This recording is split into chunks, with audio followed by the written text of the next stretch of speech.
Bismillahirrahmanirrahim. Assalamualaikum warahmatullahi wabarakatuh.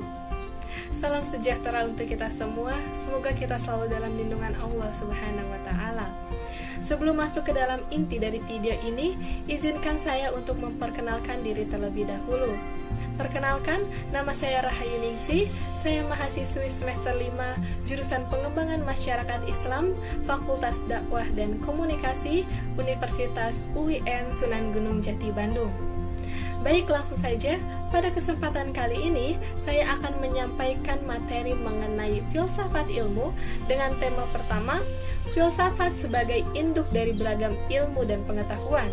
Kemudian akan kita lanjut dengan tema kedua, 5 cabang filsafat, ontologi, epistemologi, aksiologi, logika, dan metafisika. Nah, sebelum kita memasuki pembahasan mengenai dua tema tersebut, kita perlu tahu terlebih dahulu pengertian dari kata filsafat itu sendiri. Filsafat berasal dari bahasa Yunani kuno, yaitu philosophia, dari akar kata philo yang berarti cinta, dan sophia yang berarti kebijaksanaan. Jadi, secara etimologi, filsafat berarti cinta akan kebijaksanaan. Kemudian secara terminologi sangat beragam. Dapat disimpulkan filsafat adalah kajian masalah yang mendasar dan umum tentang persoalan seperti eksistensi, pengetahuan, nilai, akal, pikiran, dan bahasa. Kemudian lanjut kita masuk ke dalam bahasan mengenai filsafat sebagai induk dari beragam ilmu dan pengetahuan. Atau dapat disebut juga filsafat sebagai ibu dari beragam ilmu, the mother of science. Nah, mengapa demikian? Kemunculannya sejak abad ke-5 sebelum Masehi, filsafat telah menunjukkan diri sebagai kekuatan yang mengandung benih-benih pemikiran keilmuan, melahirkan bayi-bayi ilmu baru, dan terus membina perkembangan ilmu menjadi cabang dan ranting-ranting keilmuan. Serta filsafat mendewasakan ilmu sebagai ilmu yang otonom dan mandiri, sehingga terwujudlah beberapa ilmu pengetahuan yang beragam seperti yang kita kenal saat ini. Jadi intinya, mengapa filsafat disebut sebagai induk dari berbagai ilmu pengetahuan? Karena filsafat mendasari lahirnya berbagai ilmu dan kajian pengetahuan lainnya, baik ilmu sosial maupun ilmu alam. Dan filsafat mempengaruhi cara pandang manusia pada peristiwa di alam semesta ini. Adapun pembahasan selanjutnya yaitu mengenai 5 cabang filsafat. Ada ontologi, epistemologi, aksiologi, logika, dan metafisika. Yang pertama, ontologi. Istilah ontologi berasal dari bahasa Yunani, yaitu on atau onto yang berarti ada, dan logos yang berarti ilmu.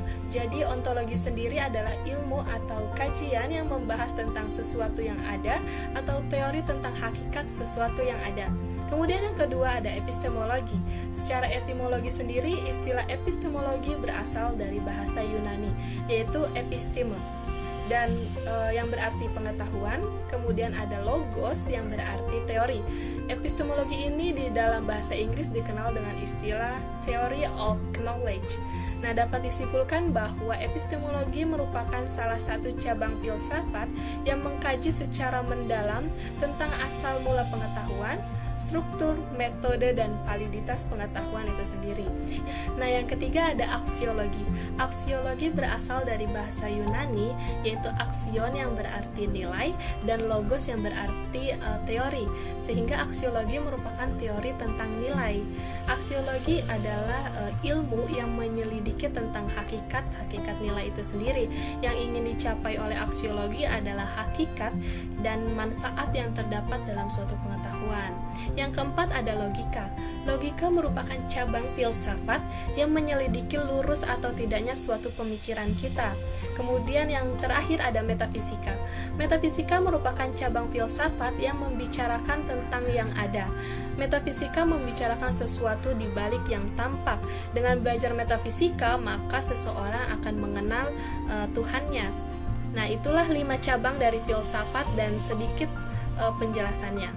Dan mungkin akan mengakhiri juga pembahasan kita kali ini. Terima kasih banyak.